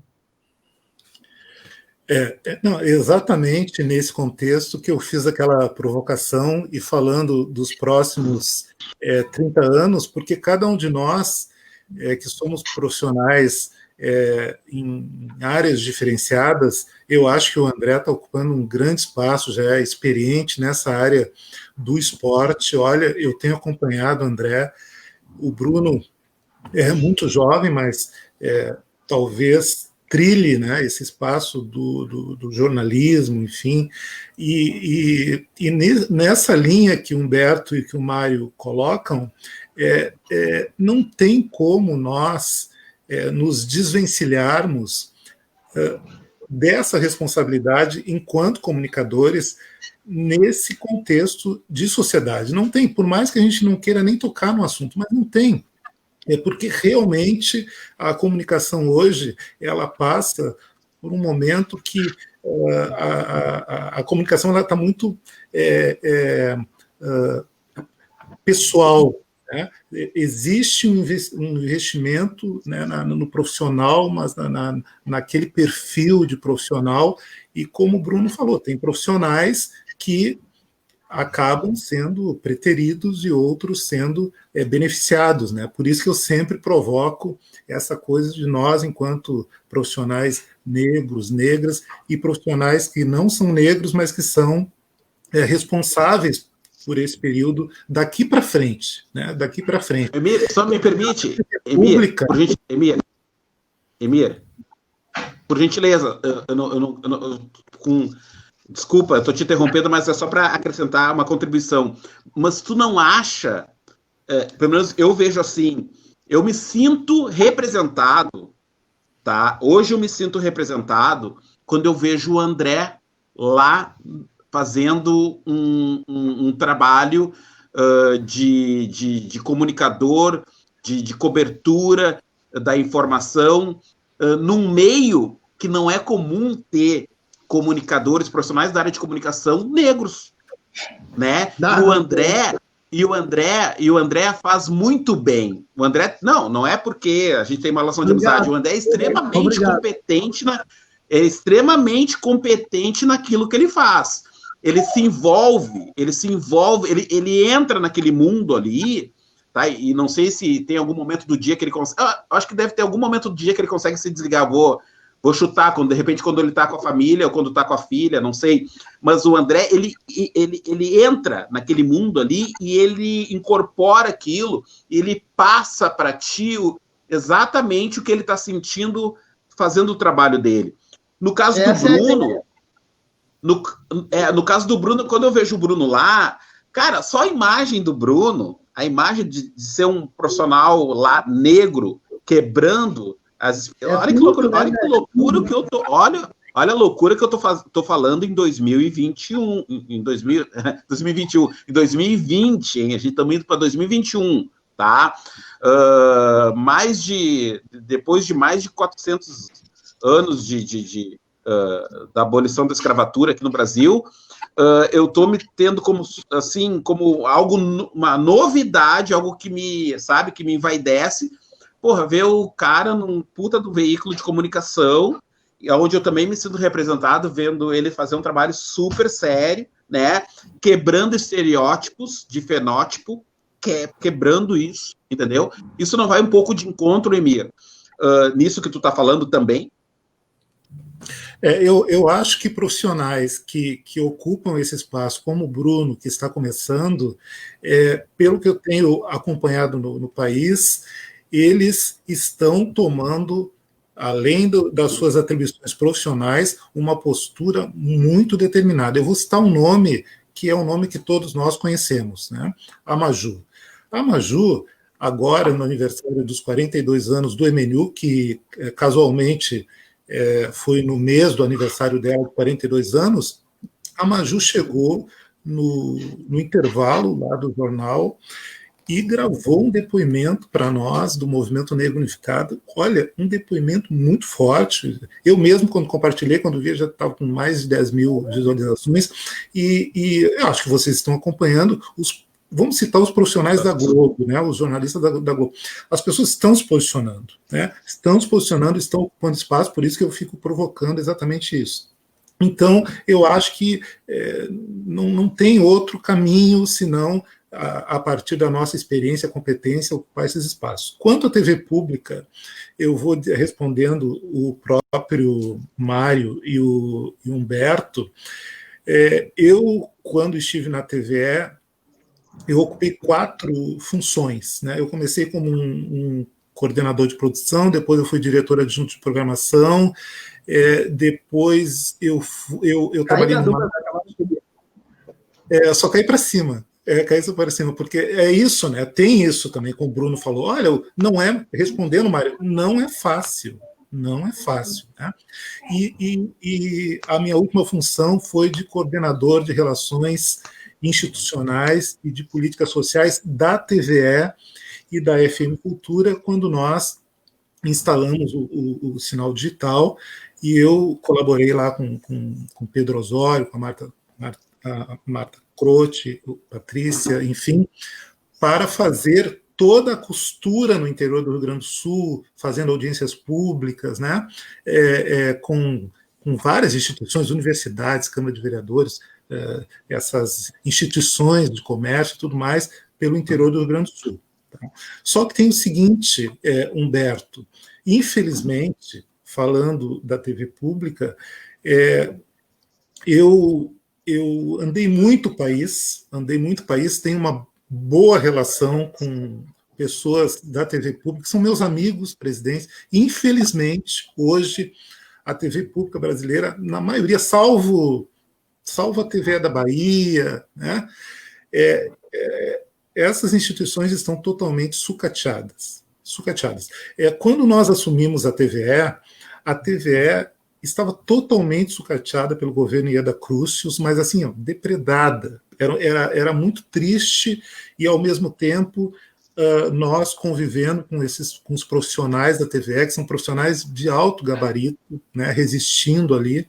Eu acho que a nossa gestão, com o Pedro Osório na direção e nós colaborando, nós conseguimos reorganizar a TVE, né? Era uma situação deplorável, né? E os profissionais ali segurando.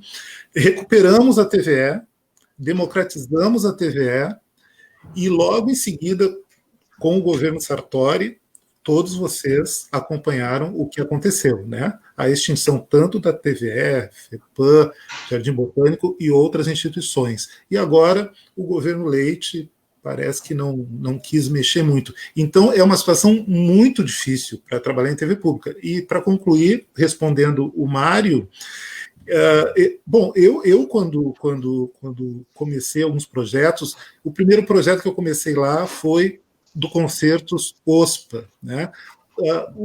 Era transmissão em mono, era muito difícil fazer uma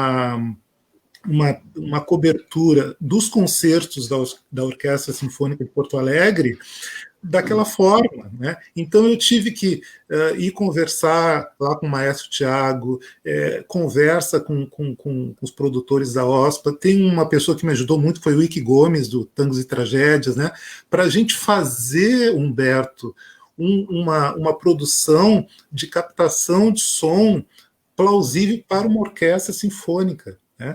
Depois, a própria experiência com essas 3 produções, né, que é o Programa Nação, Encontros do Samba e o programa Hip Hop Cultura de Rua. Essas experiências, eu vou dizer que são experiências muito difíceis, né, de colocar no ar, mas as dificuldades, Mário, são incríveis, né? Até pela estrutura, um pouco de falta de compreensão da importância desse campo popular, da cultura popular, mas o que me chamou muito a atenção foi quando aqueles artistas, né, das escolas de samba, do grupo intermediário, grupo de acesso, chegavam, Humberto, aos estúdios da TVE, Bruno, André, eu via a autoestima daquelas pessoas pulsando, sabe? Eu vi aquelas pessoas no camarim, porque nós fizemos um programa de auditório, sabe? As pessoas sem dinheiro, fazendo vaquinha para as caravanas de ônibus para chegarem ao morro, né? O Programa Nação com a saudosa Vera Cardoso, nós chegando a espaços, né, da cultura afro-porto-alegrense, afro-gaúcha, entrevistando pessoas, né, o hip hop, que foi um programa, né, com o Fábio Dias, com a produção que trabalhou lá comigo, com o Padeiro. Então, assim, essas coisas, Mário, respondendo a tua pergunta, elas acabam superando as dificuldades diárias, que eu acho que é muito no que o Bruno fala ali, o Humberto sabe, o próprio André. Na comunicação, o jogo é pesado, né? A vaidade, né? Então, se a gente tem a capacidade profissional de chegar num encontro como esse, depois de 5 anos, né, e falar das nossas experiências, né, que cada um teve, é sinal que nós conseguimos profissionalmente colocar o nosso trabalho e o profissionalismo supera essas questões. Eu acho que isso é o que importa, né? Ainda mais quando a gente mantém as amizades de meia década, mesmo que a gente não se vê há muitos anos, né? Então, eu acho que eu estou muito feliz por estar aqui com vocês, falando com pessoas aí, porque eu acho que isso equivale na vida num momento bem difícil para cada um de nós, né? Bom, estamos... Oi. Mas só me permite falar um negócio aí que o Emir estava falando, da questão do sucateamento da TVE. Nos últimos semestres da faculdade, não me lembro, foi lá para 96, 97, por aí, a gente teve que fazer um trabalho prático sobre televisão, e nós fomos visitar a TVE à noite. Cara, assim, ó, a gente se surpreendeu com o que a gente encontrou da TVE, nessa questão de sucateamento, né? O estúdio da Famecos era muito mais moderno que o estúdio da TVE, sabe? Os equipamentos que a Famecos tinha, a da TVE era mais antigo, sabe? A Famecos, em questão de equipamentos, estava muito mais modernizada. Claro, não, é uma questão talvez muito menos burocrática, a PUC se reestruturar do que tu estruturar uma televisão pública, né, cara? Mas aí, cara, que a gente percebe, assim, ó, é muito fácil tu fazer uma programação boa quando tu tem toda a tua estrutura, todo o teu equipamento, toda a qualidade ao teu dispor. É muito fácil tu fazer coisa boa, cara. Agora, tu vê realmente a competência das pessoas quando tu não tem estrutura e tu entrega um produto bom para as pessoas. Ali tu vê, cara, muito mais do que competência, tu vê amor das pessoas fazendo por aquilo ali. Entendeu? Porque é muito fácil tu chegar, tu ver uma diversidade e dizer, vou voltar, não vou fazer, não vou encarar esse negócio aí, vai ser muito trabalhoso. E aí tu encontrar pessoas, que resolvam peitar aquilo, dizer, não, nós vamos fazer desse limão uma limonada, nós vamos multiplicar esses pães e peixes aí e vamos fazer um negócio legal, um negócio de qualidade. Cara, eu curtia a TVE quando eu era mais novo, entendeu? Eu sempre disse, cara, que a melhor programação infantil que tinha na televisão era a programação infantil da TVE, cara. Sabe? Eu adorava ver, cara. Eu já era adolescente, adorava ver, cara. Eu ria, sabe? As coisas. Sabe? Porque era uma coisa assim, ó, que tu via que as pessoas, a TV não tinha recursos tecnológicos para fazer uma coisa grandiosa, mas, cara, fazia um negócio muito bom, cara. O conteúdo se sobressaía ao material técnico que tinha, sabe, cara? E é uma pena, cara, tu vê, porque o pessoal reclama, o pessoal diz, mete pau em televisão, porque a televisão não presta, não sei o quê, não tem nada. Eu sempre dizia pro pessoal, cara, tu reclama que a TV não presta? Assiste a TVE, cara. A TVE tem programas de debate, a TVE tem programas infantis decentes, que não tem exploração do corpo da apresentadora, não tem uma apresentadora seminua lá para encantar mais os pais do que as crianças. Entendeu? Então, tu quer qualidade, assiste a TVE, cara.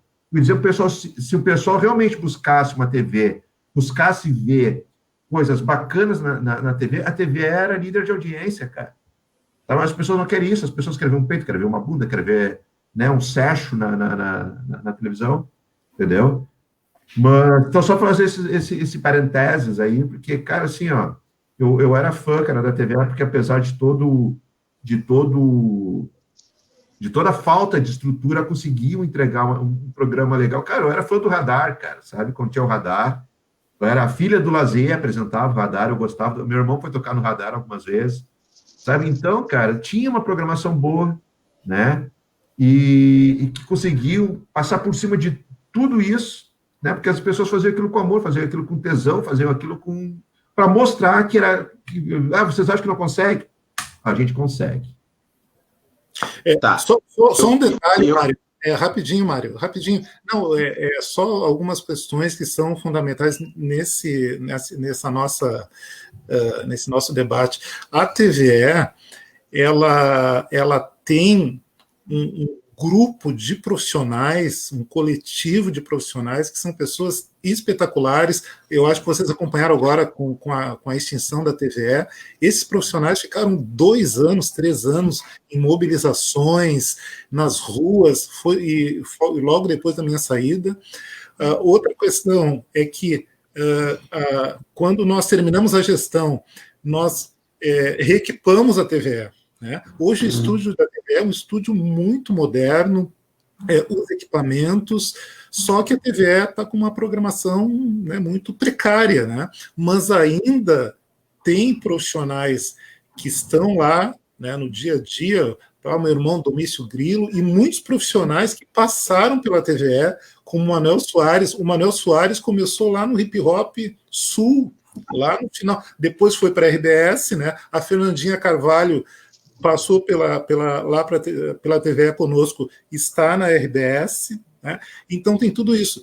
E essa coisa do pegar junto, Humberto, tem uma coisa muito, muito legal que aconteceu lá, com o diretor lá de programação, que é o Guilherme Castro, que o Guilherme chegou quando nós assumimos e disse o seguinte: olha aqui, ó, nós vamos pegar o caminhão, que é o caminhão de transmissão, que é o caminhão da década lá de 60, 70 e tal, e nós vamos colocar esse caminhão na rua para fazer ao vivo. Um dia nós fizemos em Lisboa, eu acho que foi em Lisboa, Cleidir, na Redenção, tinha quase 15 mil pessoas, e com aquele caminhão velho nessa linha, Humberto, vamos pegar junto, vamos fazer, e a galera com amor, sabe? Não, o jornalismo não estava funcionando, daqui a pouco já tinha o departamento de jornalismo, essas coisas, né, que são muito gratificantes, né? É verdade. Bom, eu gostaria de lembrar também que o Gabriel Mugen começou também na TVE com a Marla Martins no radar, o Gabriel Mugen. Humberto, eu gostaria que tu... O Vico é do radar. Vico Thomas é do radar. Também. Humberto, eu gostaria, para prestigiar o pessoal aí que acompanha a live, os comentários, tu poderia ler para a gente aí? Tem comentários, não tem comentários? Não, temos poucos comentários hoje. Foi a Yara Lemos, né, dando boa noite, dizendo que estava com saudade de nós. A Tata Espíndola também dando boa noite. E o Figueiredo, Beto e Mário, parabéns por mais uma live maravilhosa. Tá bom, tá ótimo, então.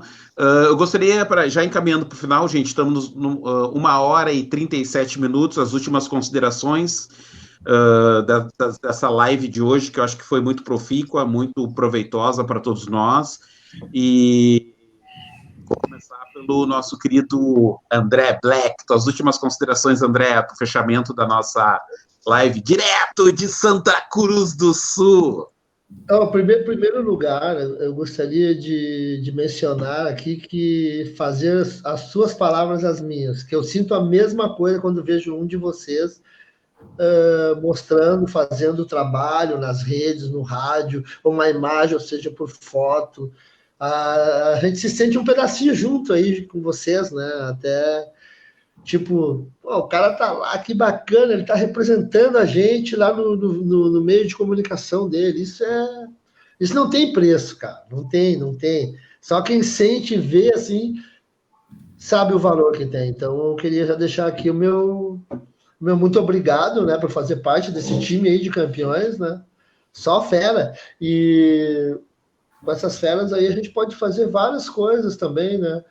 A gente deu o pontapé inicial hoje, para mim, pelo menos, assim, em grupo, mas cada um de vocês tem uma ideia boa dentro da comunicação e sabe, onde se junta mais de 2 ideias, sempre sai coisas boas, ainda mais para o bem, né? Então, essas são as minhas considerações para com os meus amigos afrodescendentes. E todos convidados para o teu aniversário ano que vem. Se não tiver Covid, mas aí vocês se se preparam antes, que é uma festa assim que a turma curte, a turma espera, o povo vai de fantasia, é uma confusão, mano. É uma confusão. É uma confusão. É uma confusão. Fala, Mas Bruno. aí, não, só para me terminar, Desculpa, André, desculpa. nós falamos nas entrevistas, eu falei 2 pessoas. A terceira foi o Arthur Zanetti, medalhista de prata nas Olimpíadas. Eu cheguei para falar com ele, todo mundo, ele chegava, tirava foto e mostrava a medalha, assim, no pescoço. Daí, quando eu fui falar com ele não estava mais com a medalha estava no bolso. Ele, tá, vamos tirar foto aí, meu, antes da entrevista. Daí ele pegou a medalha, assim, tirou meio assustado, assim, ele, um toquinho de gente, né, mas parecia um pitbullzinho, né, cara.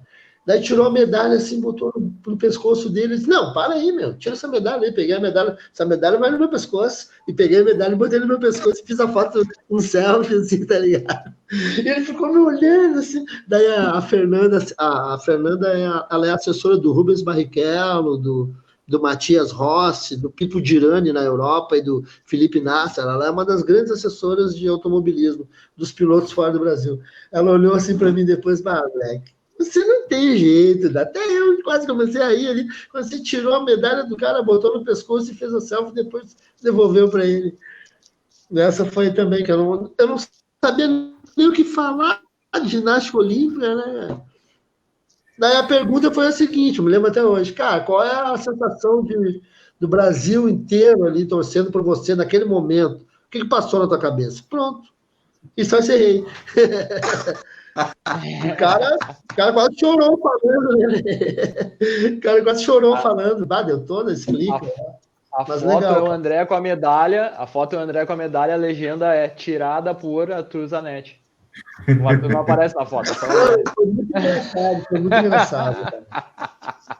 Foi muito engraçado. E eu gosto só para encerrar aqui, eu gosto de... Covid não deu esse ano, mas tinha vários projetos, assessorar um piloto da STP na Mercedes Challenge, assessorar ele à distância, né? Mas uma das coisas que eu quero mudar é a forma de visitação no box do piloto que eu assessoro, entendeu? Eu quero misturar o automobilismo, por exemplo, for em São Paulo, botar o Thiago Volpe ali do lado, que é meu vizinho aqui. For em Goiânia, botar o Bolívar, que mora a 50 metros da minha casa. Levar lá pra galera, sabe? Misturar os esportes, assim. Eu acho bacana, não só... Porque muita gente, quem gosta de futebol, está futebol. Não adianta. Futebol domina rádio, TV, vocês sabem disso, né? A gente luta para botar o tal do automobilismo nas mídias. Ainda mais que o dinheiro é curto e ali é só quem tem o capim para acelerar naquele troço lá. Mas muito bom falar com vocês, galera. Muito obrigado aí, já que está indo para o final, né?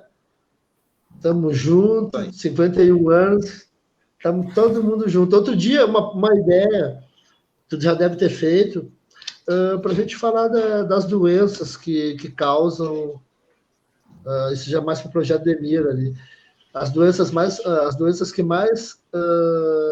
a gente mais tem, que os afrodescendentes costumam ter muito mais, que nem queloide, diabetes, hipertensão, entendeu? E aí trazer um médico da nossa cor para representar aí, né, para falar junto com a gente. Isso é uma ideia para futuras lives. Fica aí a dica.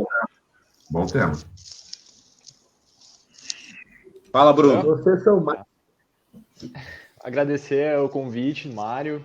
Obrigado por essa participação aí, por poder participar com vocês. Eu até fiquei alguns momentos numa posição de ouvinte, porque eu acho que é muito bom ouvir experiências de vocês todos, especialmente o Emir tem essa ligação com a TVE, assistiu Nação, acho, como, bom, o Beto já referenciou todo o trabalho ali da TVE e acho uma coisa sensacional. Então é bom assim, a gente ouvir e trazer, e também tirar experiências dessas trajetórias. Eu sou um jornalista que trabalha numa rádio que é um canhão no sul no país, podemos dizer, mas eu sou muito mais jovem não, mas mais jovem, e não tenho muitas experiências que vocês têm aí profissionalmente, né? Por exemplo, nunca entrevistei o Arthur Zanetti, por exemplo. Muita coisa que o André falou ali, que o Emir, que o Mário, que o Beto contaram, aí eu não vivenciei, né? Então, eu acho importante ouvir muito essas experiências e trazer. Então, eu fico muito grato por isso e também por poder ter contado um pouco da minha trajetória e ter contribuído também. Valeu. Emir. Eu quero parabenizar o projeto, porque é importante, vejam só, é um projeto que o Humberto e o Mário estão coordenando, proporcionar essa troca de experiências é muito importante. O Bruno, a última vez que eu vi o Bruno foi lá no Departamento de Filosofia e Ciências Humanas, eu ainda estava fazendo políticas públicas, e o Bruno Corredor, nos cumprimentamos rapidamente, e lá se vão 3 ou 4 anos, é muito importante, né? E o André há 5 anos. Então, parabenizar o projeto e uma sugestão, né? Que o Bruno tocou num assunto que é um assunto muito importante, que nós, homens, tenhamos a consciência da questão da paridade de gênero, né? Então eu sugiro aí para o Humberto e para o Mário essas nossas colegas que nós comentamos, né, numa próxima jornada, né? A Graziella, o programa lá, a Graziella. Eu lembrei agora. Graziella, grande locutora dos leilões. Graziella Trajano, isso. Baita locutora. Maiara Bresolinha, a menina que estava sempre conosco, lá está na RBS, lá, Humberto, de Passo Fundo. Amandinha. Muito louca. Amandinha na rádio. Normal abrir a boca, velho. Amandinha na Ananda Miller. A Fernandinha Rocha. Meu Deus. Fernandinha Rocha, né, que estava fazendo trabalho também. Então, não a Mariela, né? Marielle Moraes, né, que estava também nesse campo do esporte. Então, parabenizar o projeto e até a próxima. Valeu.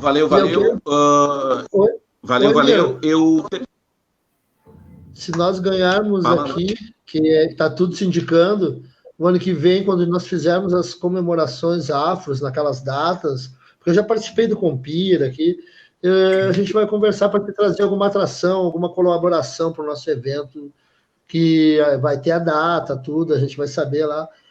E aí já vamos ver onde a gente vai encaixar uma atração de fora, com uma cultura diferenciada, porque aqui sabe que não tem, né? Sim. Quando se trata de afrodescendente. Eu não me lembro o nome daquela senhora que coordenava a Miss Negra, que há muitos anos... Minha prima da minha mãe morreu. Sim, minha prima da minha mãe, Maria Helena Barbosa, prima irmã da minha mãe. Já fui jurado várias vezes. Tá só o primo dela, o Rafael Araújo. Isso. Bom, gente, eu queria agradecer a todos vocês aqui, ao Bruno, ao André Black, ao Emir, na pré-produção ali, que se prontificaram a estar na noite dessa quarta-feira aqui, prestigiando o nosso projeto em Preto e Branco Jornal, que nós já estamos com mais de 18 mil visualizações desde março, né? No Facebook isso não é muito comum, quem sabe no YouTube isso é comum, mas no Facebook é um pouco de quebra de paradigma, né? A intenção minha, do Humberto, sempre foi trazer uma informação de qualidade a quem acompanha esse projeto. Eu termino a minha participação aqui, já passo a bola para o Humberto fazer o fechamento, lendo um pedacinho de um texto que fala sobre rádio e TV da nossa apostila da UCIP Padre Landel de Moura, né? Que diz assim: trabalhar em rádio e TV é conviver com exigências diversas, estar sempre diante de duas linhas paralelas, como o improviso e imediatismo. Além disso, tem que saber que o ideal é uma terceira, tênue demais, que busca equilíbrio e está sempre impondo limites ao profissional. Embora as emissoras sejam diferentes uma das outras, inconfundíveis ao ponto de não se precisar olhar a marca ou o dial para identificá-las, o ponto comum é a verdade, transmitida com responsabilidade social. Esta responsabilidade deve ser observada no todo da emissora, mas é preponderantemente por onde nasce um programa, na produção. E eu acho que é aí que mora, né, a nossa responsabilidade enquanto profissionais da área de comunicação social. Fala, meu irmão Humberto. Não só rápidos destaques, aí tu falaste da Amanda Miller, a Amanda Miller largou para virar aeromoça, né?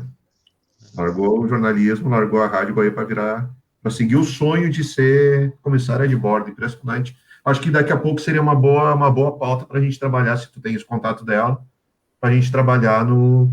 Ela tá trabalhando no Brasil, numa empresa brasileira? Ela estava, acho que na RDC TV, por conta das eleições, porque essa coisa da aviação acabou. Ela ia começar a trabalhar bem quando deu a pandemia e suspenderam o contrato temporariamente. E ela Qual é o fechou nome? a Nanda Miller. Estava trabalhando na Guaíba com o Nando Gross. E aí ela quis fazer a carreira decolar e virou comissária de bordo. Piadinha boba, né? Mas, cara, assim, ó, acho que foi um debate muito, muito legal, cara. A gente falando aí vocês falando do curso de locução, me lembro, quando eu fiz o meu, fui buscar o nome agora no Google aqui. Um professor, eu não me lembro quem era, mas um dos meus professores foi o Sérgio Reis, que foi o cara que ajudou a estruturar a TV Guaíba aqui no Rio Grande do Sul, cara. Então, era um cara com uma história, assim, ó, fantástica. E um conselho que eu dou, uma sugestão, melhor dizendo, porque conselho, se fosse bom a gente não dava, a gente vendia, né? Para quem gosta de ouvir histórias, assim, de jornalismo, principalmente para quem mora em Porto Alegre, né, já que para o André vai ficar complicado. Não sei se está funcionando ainda, em virtude da pandemia, cara, mas, assim, ó, um programa excelente era o Bar da Ari. Era todo sábado pela manhã, cara, assim, ó, o Bar da Ari eram os caras que cobriram a extinção dos dinossauros no planeta, velho, sabe? Assim, ó, era muito bom, cara. Era muito bom. Tinha um produtor, o cara, tinha um dos jornalistas lá, o cara foi produtor do programa da Hebe, cara.